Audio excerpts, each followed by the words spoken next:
Earlier today, I heard that a friend of mine, Lars Larson, had the father of the Navy Seal Tyrone Woods, one of the Navy SEALs that was killed in Benghazi, on the phone.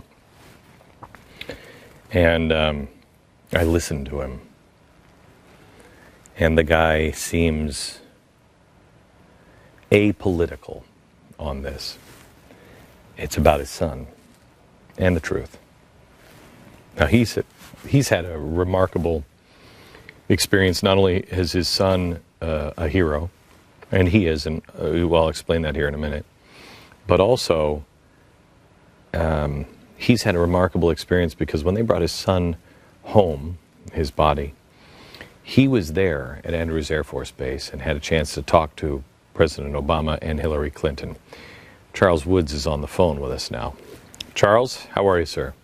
Thank you, Glenn. First of all, I want to say you are a man of integrity, and I appreciate what you're doing. Thank you, sir. I'm sorry that we are talking in these circumstances, and I feel strange because I've been... You listen to the show, and do you watch the show or just listen to it? Well, by way of background, as you know, my family and most of the families involved had made the decision not to make public statements. I hadn't listened to your show, quite frankly, for several months. Sorry about that, Glenn. That's all right. But over here in Kona the other morning, I just happened to, at random, listen to your voice. And you released the information that the White House, within minutes of the attack, watched in real time the events unfolding. They denied the pleas for help, and they watched my son die. As a result of that, when I got back to the condo, I tried to call you. Sorry, you didn't answer. No. And instead I called Lars Larson, since I have been from the Portland area. I'm glad you got a hold of somebody. I honestly, we didn't reach out to any of the family members because I'm not going to intrude. Thank you for your best. And but I will tell you that I heard your story today, and I was quite amazed because the first part, when you talk about being with President Obama that day, maybe somebody can misread it, and maybe he was being awkward or whatever. But tell your point of view and your perspective on when you met President Obama. Okay, as you probably know, I'm a retired attorney. For 6 years, I was an administrative law judge. And, during the several thousands of cases that I heard, my job was to decide who was telling the truth and who wasn't. You heard the clip that I said that there were 4 pods at Andrews Air Force Base with the 4 different families. And when he finally came over to where we were, I could tell that he was a rather conflicted person who was not at peace with himself. And, he shaking hands with him, quite frankly, was like shaking hands with a dead fish. His face was pointed towards me, but he would not look me in the eye. His eyes were over my shoulder, and not in a forceful voice. I'm really sorry about this, Mr. Wood. That was not the way he did it. And I could tell that he was not sorry. He had no remorse. I also mentioned with Hillary, that before you go on to Hillary, because what she said, I think, is extremely important. But how do you know that? Have you given enough thought? I'm trying to give the president a benefit of doubt, and I really, quite honestly, I despise this man. But let's be honest and give him the benefit of the doubt. Glenn. How do you? What makes you think that he? Look. I have to be with a guy who just received the Congressional Medal of Honor in about an hour from now, and I have to introduce him.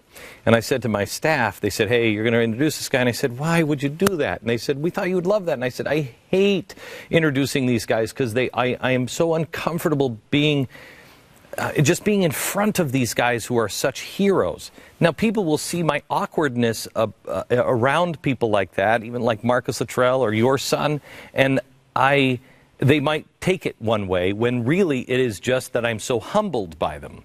So what makes you think that the president just was not sorry? demeanor, sir. Let me say something else, and I'll ask you this question. Are these the words of someone who's really sorry? The vice president was also there. He came by, and he introduced himself. This is before the president came by. He came over to our little pod of people, and he says, I am Joe Biden. And then he said, I'm, quote, unquote, I'd received one of these, quote, damn phone calls when he had lost a family member. And then about a half hour later, he actually came over and approached me. And these are the exact words he said. I do not speak like this. Quote, says in an extremely loud and boisterous voice, he said, did your son always have balls the size of cue balls? I will ask you the question. Is that the voice of someone who is truly sorry? I don't know. Maybe he was. I don't know. Okay. And okay. I don't want to judge. Okay. Okay. As an administrative law judge, my job was to decide who's telling the truth and who isn't. Okay. But in this case, I'm not the judge. I just want you to know, Charles, I'm not. I just want to give the benefit of the doubt to everybody. Okay, and I would give the benefit of the doubt too. That's why I was so quiet and chose not to say anything until you made public this information. Yes. Regarding that. And here's the part. I'm conflicted about making a statement. I originally vacillated and was not going to. I talked with my wife over in Oregon this morning, and she said that it would be good for me just to write my thoughts down and to make a statement. And Glenn, if I could I just read this to you? It'll take less than a minute. Sure. Okay. I want to honor my son, Ty Woods, who responded to the cries for help and voluntarily sacrificed his life to protect the lives of other Americans.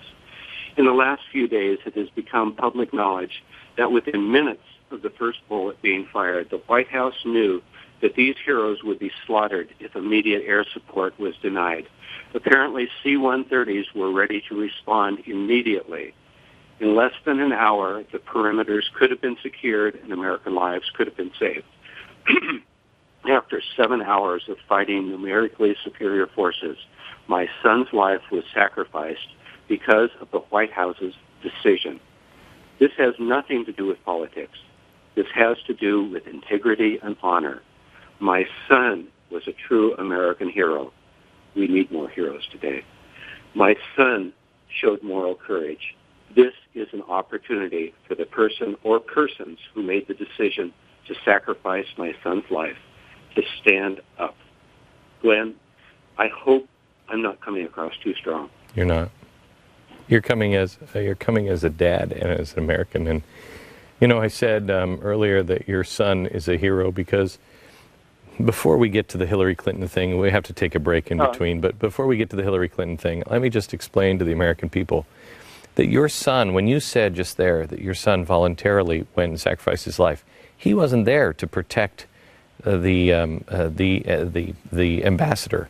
That wasn't his job. He heard that something was going on, and he voluntarily by himself went to go and help. Am I mistaken?